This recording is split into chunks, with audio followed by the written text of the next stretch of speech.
você tá amaldiçoado e condenado a viver coisas horríveis pelo resto da sua vida. Isso foi o que Leonarda Cianciulli ouviu só com alguns anos de idade. Mas quem poderia imaginar que ao longo de toda a sua vida, tragédias horríveis e coincidências bizarras confirmariam tudo aquilo?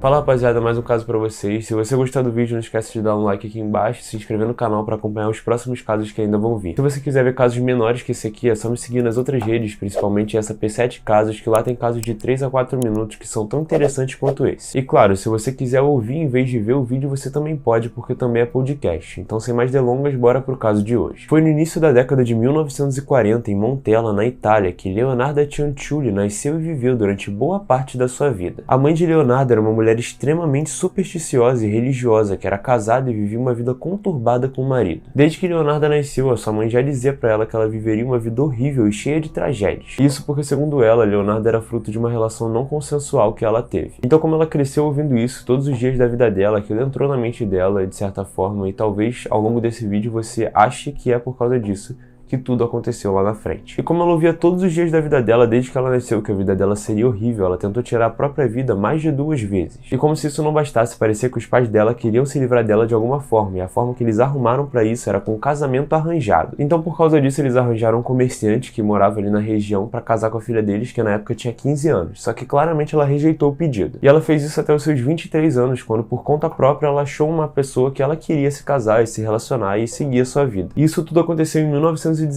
e além dela querer casar com aquele cara, ela também viu uma oportunidade de poder se livrar dos seus pais, porque ela claramente não gostava deles. O homem se chamava Raffaele Passardi e era atendente de registros civis na época. E apesar dos pais dela conseguirem o que eles queriam, que era se livrar dela, eles ficaram muito irritados com o rapaz, eles não gostaram daquele cara. Então por causa disso a mãe dela rogou uma praga nela, falando que a vida dela seria extremamente amaldiçoada e cheia de tragédias, e como ela também era supersticiosa igual a mãe, ela acreditou nisso. Mas só foi em 1921 que Leonarda se casou e conseguiu se mudar com o marido para a cidade de Pansardi, buscando finalmente viver uma vida feliz. Só que alguns anos depois de se casar, ela e o seu marido foram presos por fraude e saíram de lá só em 1930. Quando eles saíram de lá e foram para a casa deles, eles viram que a casa estava completamente destruída, e ela foi destruída por causa de um terremoto. E provavelmente a cada acontecimento ruim ela voltava a lembrar de tudo que a mãe dela falou ao longo de toda a vida dela, né?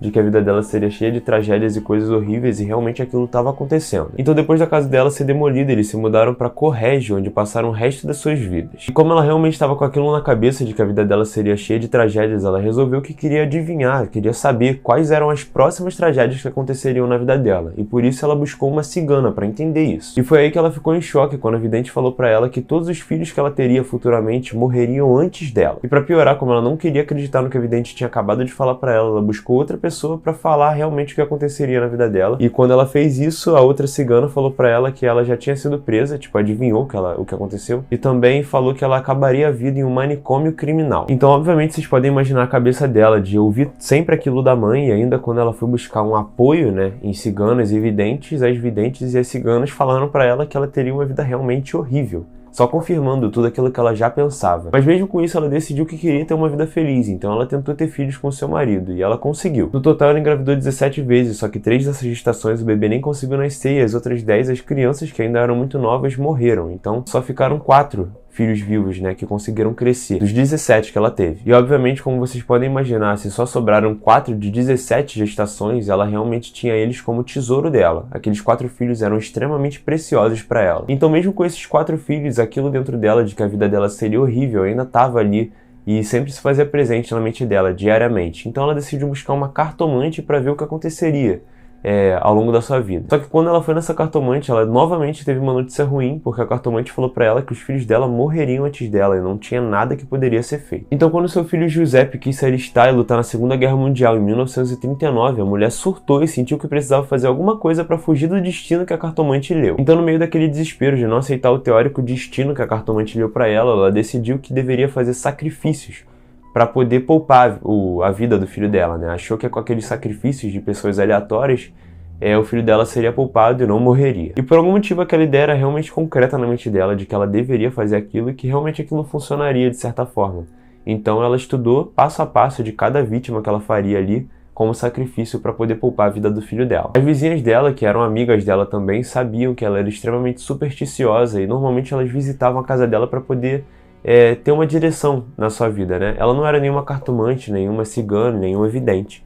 Só que como ela era extremamente supersticiosa, as vizinhas ali acreditavam muito que ela poderia adivinhar alguma coisa, poderiam dar um direcionamento, de certa forma. E por isso essas vizinhas iam frequentemente na casa dela para poder conversar sobre tudo isso. A primeira pessoa que ela escolheu como sacrifício se chamava Faustina Sete, que foi atraída para a casa de Leonarda quando ela disse que tinha uma resposta para Faustina achar um marido perfeito. Leonarda falou para Faustina ir para a Croácia, escrever uma carta para os pais dela e enviar, falando que ela estava morando lá, já casada e muito feliz. Provavelmente para eles não suspeitarem de nada quando ela sumisse, como aconteceu futuramente. E Leonardo também falou para Faustina, depois de ir para a Croácia, voltar para casa dela para elas poderem conversar sobre o marido que, teoricamente, ela iria arranjar para Faustina. Quando a Faustina voltou animada com a promessa, ela tomou vinho na casa de Leonardo e adormeceu com alguns tranquilizantes, e foi ali que a Faustina perdeu a sua vida. Então, quando a Faustina desmaiou, a Leonarda pegou um machado e dividiu ela em 9 partes, além de usar o sangue dela para poder fazer comida também. No caso, ela usou só a parte líquida, né, dali da vítima, para poder fazer alguns bolinhos. São bolinhos crocantes, pelo que eu pesquisei, são tia cakes o nome, provavelmente está aparecendo a foto aqui em algum lugar, e ela servia esses bolinhos, esses tia cakes pro marido, pros filhos e para todas as visitas ali que iam até a casa dela. Inclusive ela mesma comia esses bolinhos normalmente assim, sem nem sentir nojo nem nada, ela nem ligava para isso. Mas além da atrocidade que ela fez com a Faustina, ela também pegou todos os bens materiais dela, tipo joias, dinheiro, todas as propriedades ali. Ela pegou tudo pra ela e conseguiu um bom dinheiro com isso. Como os pais da Faustina achavam que ela estava na Croácia, casada e vivendo feliz, eles nem suspeitaram disso também, nem procuraram saber, não teria como chegar a eles a notícia de que ela já não estava mais ali viva, e nem de que ela não estava mais morando, enfim. Eles não tinham como saber, não tinha internet nem celular, então realmente era uma outra parada. Só que só alguns meses depois ela fez a sua segunda vítima, que seria o seu segundo sacrifício, chamado Francesca Suave. E Francesca teve exatamente o mesmo fim da Faustina, ela acabou virando aqueles bolinhos que eu botei aqui. Ela fez exatamente da mesma forma, se eu não me engano, ela usava aquelas partes ali, misturava com alguma soda cáustica e descartava, então não tinha nem resquícios da vítima ali, para a polícia da época achar. Ninguém poderia achar aquilo ali, era muito difícil, ela realmente sabia o que estava fazendo. Já essa terceira vítima, chamada Virginia Cassiopo, teve o mesmo fim das outras duas, só que diferente das outras, ela virou sabão também. Como eu disse pra vocês, as partes que ela separava, né, que eram partes sólidas, ela realmente descartava, ela misturava com soda cáustica ali e descartava em uma espécie de vaso sanitário ali, que era aqueles buracos no chão, que é, se eu não me engano, uma fossa séptica. Fossa séptica, ela tacava ali como se fosse fezes, né, tipo restos ali, excrementos, coisas que ninguém vai investigar, né? Ninguém vai lá meter a mão pra entender o que é aquilo ali, porque todo mundo já imagina o que seja. Então com isso, aquele fedor, todo aquele cheiro ali de podridão, eles nunca iam achar que é uma pessoa, e sim só restos mesmo, necessidades das pessoas ali que faziam naquela fossa séptica. Já essa terceira vítima, como eu falei pra vocês, ela virou sabão porque os pedaços a Leonarda não usou pra poder descartar na fossa séptica. Na verdade, ela falou que como a carne era muito gordurosa, ela usou aquela gordura ali para poder fazer sabão. Ela realmente diz detalhadamente o que ela fez para botar sabão, para fazer o sabão. Ela usou colônia, né, perfume ali, misturou, enfim, ela fala friamente tudo isso no final. Quando a gente chegar ali no final, eu vou falar pra vocês tudo que ela falou. E como sempre, a Leonarda também pegou os bens materiais de todas as vítimas, da primeira, da segunda e da terceira. Ela pegou aqueles bens materiais e essas pessoas, né, essas vítimas, os sacrifícios dela, eram mulheres ricas, coincidentemente. Ela não pegou nenhuma pessoa pobre para ser o sacrifício, só mulheres ricas e normalmente que moravam meio sozinhas ali, sem muito... para não ter muita preocupação, né, pra cabeça dela. E claro, com a terceira vítima dela, ela também deu os sabonetes que ela fez ali pra vizinhança, né, como se fosse um presente. Ela dava o sabonete até usar em casa, né, como ela já comia também os bolinhos, não tinha nada demais em poder usar o sabão feito de gordura de uma vítima, né. Então ela também deu isso pros vizinhos e deu pra conhecidos, enfim, amigos ali, e eles nunca imaginavam que o sabão era feito com isso. E teoricamente ela planejava parar na terceira vítima, que era a Virginia, só que o que ela não sabia é que a irmã da Virginia estava de visita na casa dela. E obviamente por causa disso ela deu falta da irmã, já que a irmã só ia na casa da Leonarda ali conversar sobre a vida para poder entender, ter um direcionamento ali para sua vida. A irmã dela obviamente desconfiou, já que ela não voltou mais, e foi procurar a polícia para poder entender ali, investigar o sumiço da sua irmã. Então a mulher foi extremamente preocupada, até o superintendente da Reggio Emilia abriu um inquérito. Então assim que a investigação começou, ela já acabou, porque obviamente era a Leonarda, né? Não tinha quem ser ali no meio do caminho, já que elas eram vizinhas, né? Então nem demorava o trajeto da casa de uma para outra.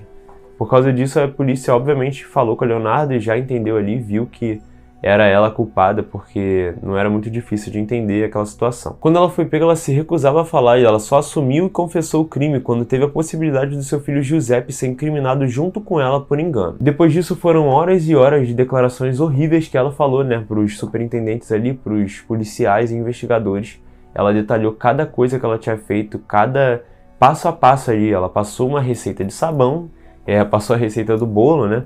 Ela falou exatamente tudo que ela fez, friamente, e, assim, todos ali que estavam ali ouvindo ela falar ficaram chocados com aquilo. E uma das frases dela, ela falou: "Dei barras a vizinhos e conhecidos e os bolos também eram os melhores. Aquela mulher era realmente doce." Ela estava falando da terceira vítima dela, porque diferente das outras, né, da primeira e da segunda, ela viu um sabor, um potencial diferente na terceira para poder fazer sabonete e até os bolos ela falou que ficou melhor. Uma coisa realmente horrível.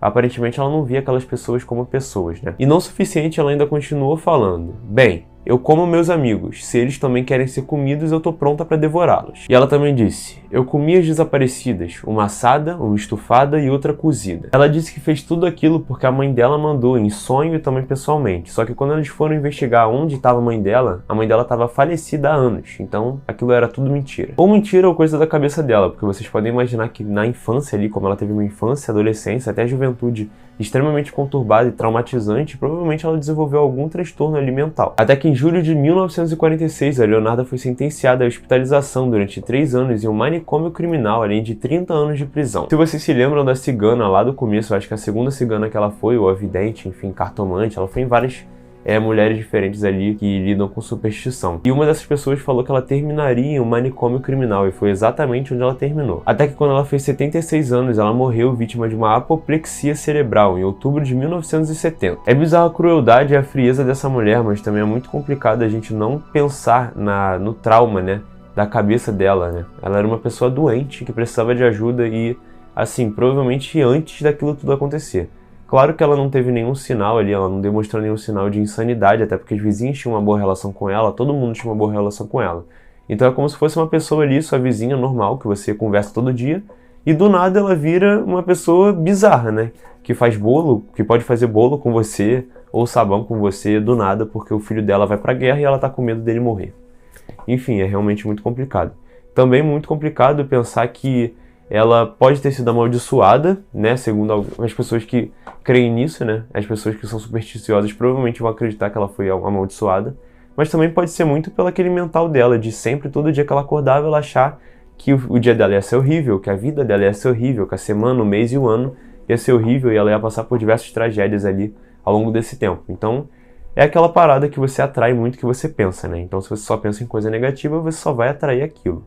E aquilo entrou na mente dela de uma forma bizarra. Provavelmente se a mãe dela não tivesse feito o que fez com ela na infância, isso nunca teria acontecido. Mas enfim, a gente não tem como responsabilizar outras pessoas, né? Mas é isso, esse foi o caso de hoje, espero que vocês tenham gostado. Se você gostou do vídeo, não esquece de dar uma curtida aqui embaixo e se inscrever no canal para poder ver os próximos casos que ainda vão vir. Se você quiser comentar algum caso que você queira ver, você pode comentar aqui embaixo que eu vou ver esses casos, eu vejo todos os comentários. Se você quiser me seguir nas outras redes sociais, estão passando aqui do lado, você pode me seguir nessa P7 Casos, que lá também tem casos mais curtos, caso você queira ver. Casos mais curtos e não longos como esse aqui. E caso você queira ver outros casos que eu já fiz, é só você vir aqui nesse izinho aqui em cima que tem a playlist de casos criminais. Você pode ver todos lá, você pode maratonar todos eles. Então é isso, obrigado por você ficar até aqui. Esse foi o caso de hoje e até o próximo caso. Tamo junto.